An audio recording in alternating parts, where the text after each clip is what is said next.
Hey friends, and welcome back to Stronger Every Day. My name is Chrissy. It's so good to be with you all. So today I wanted to go over, I have a lot of people that talk with me both in the comments and via Instagram and are talking about people, friends, family, acquaintances who don't really understand mental illness and the comments that they make, the judgments that they make. And it's so true that when we don't understand something, we tend to judge it. Anything that we don't understand, we tend to condemn and judge that. And so people who don't experience the over 200 different mental illnesses, depression, anxiety, schizophrenia, bipolar, ADHD, all of those things, when you don't understand something, you judge it. That's kind of why our society is in the place that it's in, right? When we don't understand something, we judge, we criticize, we condemn. It somehow makes us feel better when we don't understand something rather than learning about it. That's one of the reasons why I wanted to start this channel. It's not only to help people who are like me, who are struggling with depression and anxiety, but to also be a voice to bring people together, to get a better understanding, to help people understand and learn. I know that was it was a learning process for my husband when we first met, because he's never experienced depression, and it was hard for him not to take things personal, not to think that it was his fault in some way, that he couldn't make me quote unquote happy. And I've said this before, it's no one's responsibility to make us, my rooster just flew up on the deck, you probably hear him now. It's no one's responsibility to make us happy. Joy is in us. We have the joy of the Lord. It's one of the fruits. Our happiness is based on, we have to make that for ourselves. Now, do we do things to try to make other people smile and happy? Yes, of course. We always try to do little acts of love. But it's ultimately, it's my responsibility for my happiness. It's Nick's responsibility for his happiness. It's each one of our own responsibility. Other people you can't rely on other people to make you happy. And I prefer to really focus more on the joy of things. And so in another video, I'm going to talk a little bit about that. But I wanted to read Romans 12:2. And I think it will touch and maybe clarify some of this, some of the things that we hear from people who I honestly believe are well-meaning in their intent. They don't understand what we go through, and so it's just easier to say, shake it off, get over it, suck it up, right? Those are things that we've all heard. So let me read this. Don't copy the behaviors and customs of this world, but let God transform you into a new person by changing the way you think. And so you're gonna hear people say things that are gonna be hurtful, whether it's mental illness related or not. People, we are not perfect. The best Christian that you know is not perfect. I copy my behavior. I try to be as Christ-like as possible. He's who my example is. There's lots of people in my life that are good people. You just enjoy being around them. They're good-hearted people, but even those people are going to make mistakes because we're not perfect. So when I try to be the best version of Chrissy that I can be every day, and I try to be as God-like as possible. Do I still fail even to this day? Yes, friends. I am not perfect. I'm far from it. What I love about this verse is, so when you hear someone say, shake it off, get over it, suck it up, when you're dealing with someone else that has something different that you don't understand, are you copying that behavior and basically telling them to do the same thing? Or do you have a base understanding of what it feels like to be misjudged, misrepresented, misunderstood, and you have love and compassion? So not copying this world, right? Not copying the behaviors of this world, but letting God transform us into a new person. I feel like that has been my life the past 2 years, and I'm going to go into that on another video, but it's learning that we all have room to grow. we all have things that we need to learn and be compassionate about in different areas of life that we don't understand. And versus judging people, we need to learn to show compassion, get educated, and try to understand what they're going through. You know, I've had a lot of people in my life who have dealt with cancer. A lot of my family, most all of my family, and I've not had to deal with a cancer diagnosis in my lifetime, for me personally, for my health. But when someone in my family or one of my friends comes to me and says, you know, listen, I've got this cancer diagnosis, I try to learn as much as I can about that. Not only the diagnosis and not only the treatments and that, but what can I do to be there for them, right? What can I do to take some burden off? Is it just checking on them? Is it sending a text or calling and saying, hey, how you doing? Is it bringing them food by? Is it mowing the lawn? Is it just being there and saying, hey, why don't we grab something to eat, or why don't you come over, or I'll come over, and kind of being that distraction. And that's my hope and heart, is that people will stop the condemnation on mental illness and try to figure out ways to help. It's always incredibly sad to me when a celebrity or just a regular person like you and I, they take their life, and all of a sudden, oh, I can't understand, why would they do that? I don't understand. It doesn't make sense. That person was probably reaching out in different ways that we weren't recognizing. Now, sometimes that's not true. Sometimes we get really good at hiding things. And we're in a society today where people were so nosy and so curious and so much into gossip about other people that now we almost hold everything in because we don't want to be the gossip. We don't want to have all of our personal information gossiped about, and we want to kind of save it within. So we've almost reverted back to just not speaking at all. And there are times when we completely hide mental illness. But a lot of times, or some of the times, we don't, and there's signs all over the place, and all of a sudden it becomes something we need to pay attention to. Friends, this is a crisis going on in our nation, and it's something that we need to we should have been paying attention to, and we need to pay attention to now.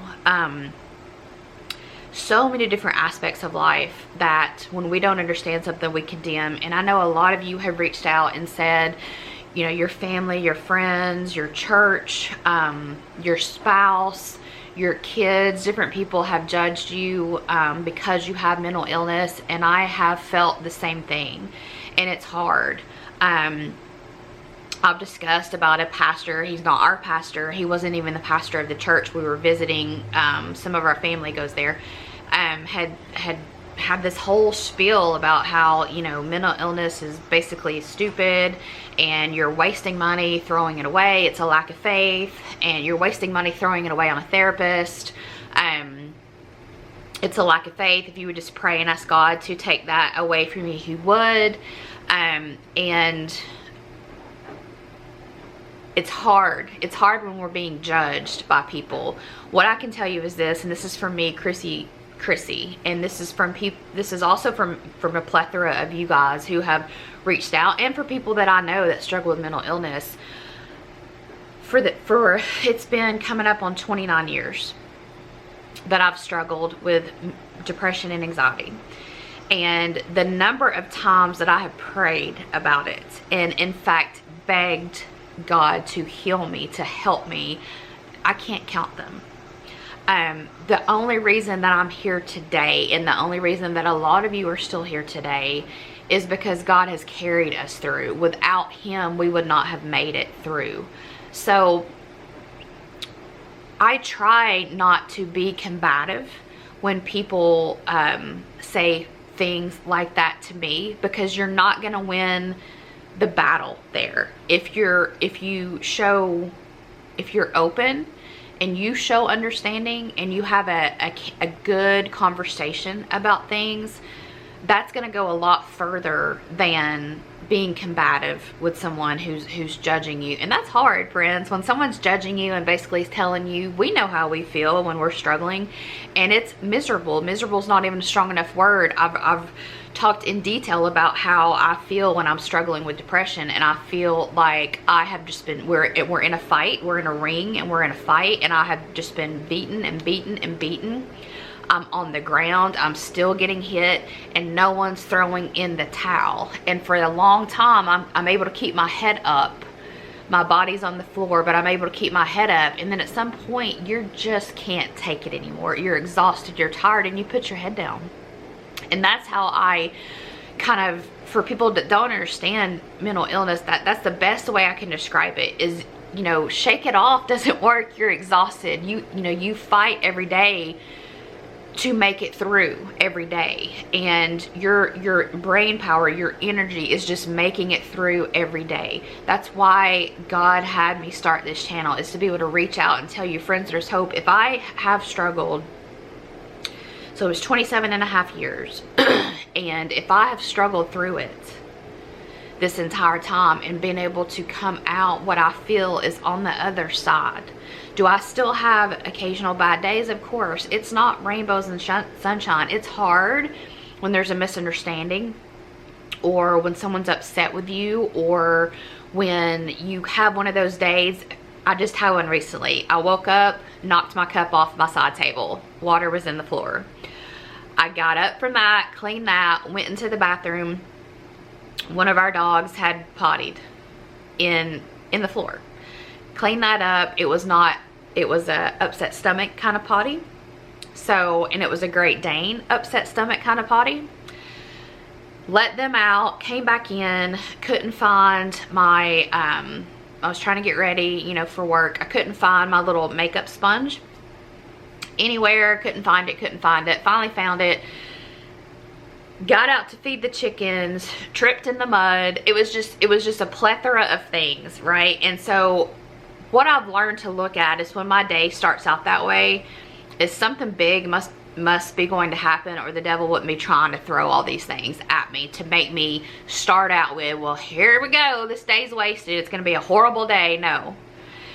I actually sang on the way to work. I don't remember if it was that day or another day. It's going to be a good day. Like, it's going to be a good day. Like, I was just singing those words over and over. And it made a difference. I didn't let the circumstances dictate the way the rest of my day was going to be.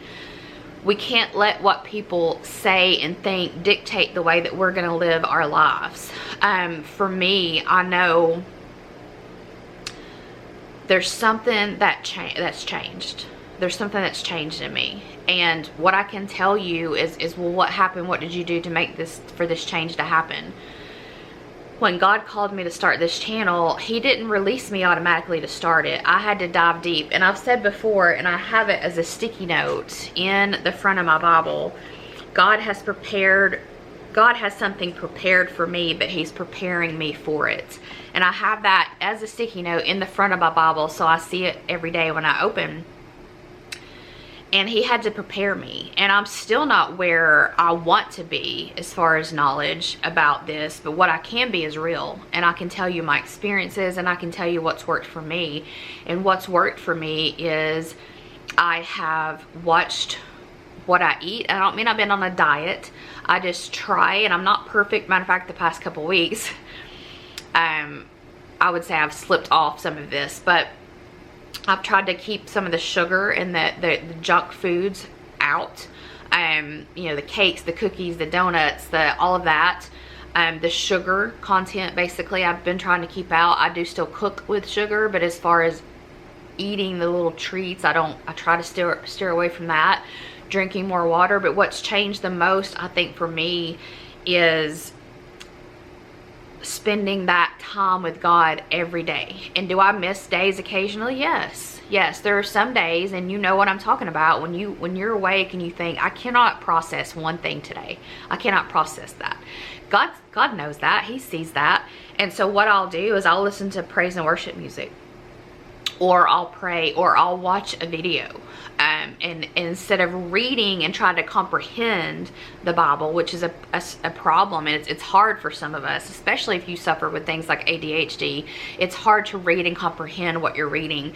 And I've said before, my husband is that way. I don't think he has ADHD, but he'll read, and he'll try to read like a whole chapter or a whole book of the Bible, but then he's forgetting, you know, what he's read. And so I've said, you know, don't read like a chapter, or read a verse, a whole verse, or read 2 verses and then research that verse. That's what helps me learn. Is number one, what God's pouring in me to learn. I'm not reading it to get points, to get a little checklist. I'm reading it for the knowledge. But we all learn in a different way, and so what works for me might not work for you, and what works for you might not work for me, but we learn to figure that out. So it's for him, I think it helps to break it up into smaller pieces and then study that particular verse or that particular chapter instead of trying to read the whole book. And we have to learn. We want people to be gracious and patient and understanding with us. We have to give that back in return, even when it's not easy. And that's part of why I feel called to start this channel, is for knowledge. I still want to have Nick get on here with me as a person who doesn't struggle with that, and kind of ask him some questions about how it's been living with someone who does, and how he's had to kind of adjust and learn and grow and understand things. But maybe that's another video. Again, this is not his channel. He's not comfortable being in front of the camera, and so it's not something that, you know, if he feels God puts it on his heart, then we'll do it. But it's learning to just like that verse said, it's learning to let God transform us into a new person by changing the way we think. The mind is huge. For years, the devil put all of his crap thoughts in my head, which were, you're worthless, no one cares, no one loves you, everyone hates you, you're making everyone's life inconvenient, you're not a good friend, you're not a good daughter, you're not a good sister, you're not a good fur baby mama, you're not a good wife, you're not a good anything, right? You're taking up valuable space, there's nothing that you're doing right, you're worthless. Just all of the things, the crap thoughts that the devil puts in your head, and it's those were on repeat. We know that how things get in our mind and they're on repeat, and it's breaking that. And I've told you before, when I first started breaking those thoughts, and there was times that I was exhausted from the battle of breaking all the crap thoughts in my head, that the only thing I could say was Jesus. And I would just repeat that over and over again. And it was exhausting. It was mentally exhausting trying to break that off. And there's still days that something will creep in my head and I'll say, nope, we're not doing that. The other day, it's been a little bit, I woke up and I was having one of those days of like, I can't comprehend anything right now. I can't, get my Bible and start studying and be able to comprehend it. I can take this Bible and I can read a whole verse, but who am I doing that for? God knows the Bible. I'm studying the Bible and spending time in the Bible because I want to learn and I want to have that godly knowledge. I'm studying it so that I can learn. God already knows the Bible, right? And so I felt automatically like, well, I thought, you felt like God was your best friend, and you're not. And I don't mean to diminish that by saying that, but that's the best way I can link it, by using the word best friend. Here you go, you're not even going to talk, you're not even going to read and study today, you're slipping back into old habits. And I had to stop that right there, because that was a foothold that the devil was trying to get in. And I read a verse, and then I watched a video online, and then I listened to praise and worship music the whole way to work. And so there's days that you're not going to be able to comprehend stuff, and instead of accepting that well, here we go again, the crap the devil puts in our head, I just squashed that right then and there. I've gotten stronger in that walk, but it took a lot. It took, I want to say, weeks of just fighting off all the crap thoughts. And I'm telling you, I was mentally exhausted. There were days I cried myself to sleep.